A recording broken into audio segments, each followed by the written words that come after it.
குமரி நட்புகள் எல்லாருக்குமே வணக்கம். த குமரி எக்ஸ்போ 50-50 ஒரு 50 நாள் பயணம் நம்ம நேற்றுக்கு அனௌன்ஸ் பண்ணியிருந்தோம். இன்றைக்கி அதோட 2வது நாள் உங்களை சந்திக்கிறதுல மகிழ்ச்சி அடைகிறேன். நம்ம ஆரம்பத்திலே ஒரு விஷயம் சொல்லியிருந்தோம், இந்த 50 நாட்களும் நீங்கள் வந்துட்டு ஒவ்வொருத்தரும் போடக்கூடிய ஒரு 5 ஸ்டார் ரிவ்யூ, நம்ம குமரி ஷாப்பி அப்ளிகேஷனுக்கு கூகுள் ப்ளே ஸ்டோரில் போடக்கூடிய 5 ஸ்டார் ரிவ்யூ ஒவ்வொன்றுக்கும் ஒரு 10 ரூபாய் நம்ம ஒரு சேரிட்டி பாக்ஸில் போட போகிறோம்.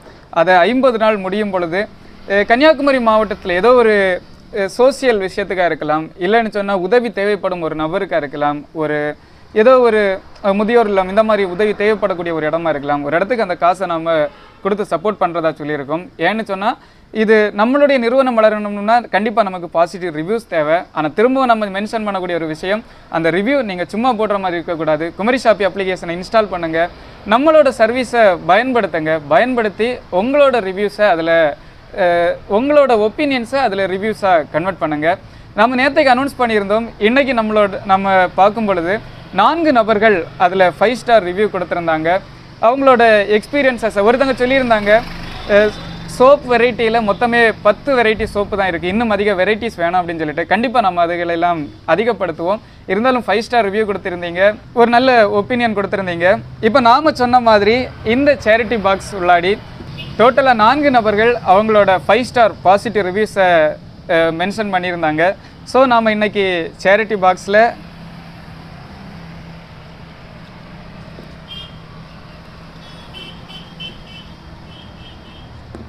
டோட்டலாக 40 ரூபாய் நம்ம சேரிட்டி பாக்ஸுக்குள்ளாடி போட்டிருக்கோம்.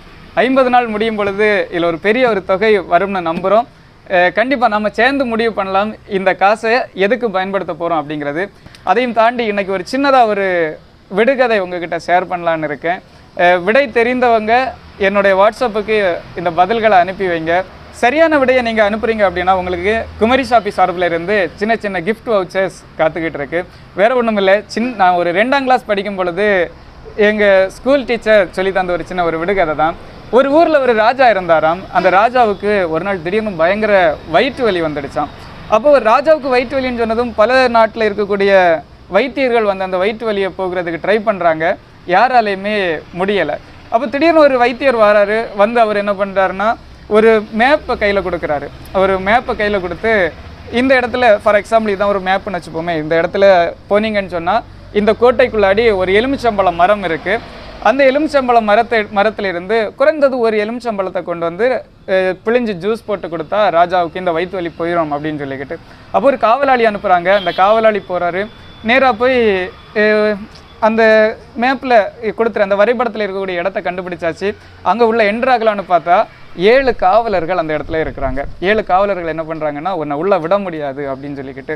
இப்போவும் சரி அப்பவும் சரி, ஒரு காரியம் நடக்கலைன்னு சொன்னால் நம்ம மக்கள் லஞ்சம் கொடுக்கறது வழக்கமா, லஞ்சம் வாங்குறது வழக்கமா, அதை நாம் எல்லாரும் சேர்ந்து கண்டிப்பாக எதிர்க்கணும். இருந்தாலும் இந்த இடத்துல அந்த காவலாளி ஒரு லஞ்சம் கேட்குறாரு. அதாவது அந்த தோட்டத்துக்கு காவல் இருக்கக்கூடிய காவலாளி ஒரு லஞ்சம் கேட்குறாரு. உன்னை நான் உள்ளாடி விடலாம், நீ பறிச்சுட்டு வரக்கூடியதில் பாதி எலுமிச்சம்பழங்களை எனக்கு தருவியா? ஏன்னா அது ஒரு அபூர்வ எலுமிச்சம்பழம். பாதி எலுமிச்சம்பழங்களை எனக்கு தரதா இருந்தால் உன்னை நான் இந்த இதுக்குள்ளாடி விடலாம் அப்படின்னு சொல்லிக்கிட்டு. இவர் நல்லா யோசிச்சு பார்த்துட்டு சரி ஓகே பிரச்சனை இல்லை, நான் எவ்வளோ பறிச்சுட்டு வரணும், வரதில் பாதி பழங்களை உனக்கு தந்துடலாம்.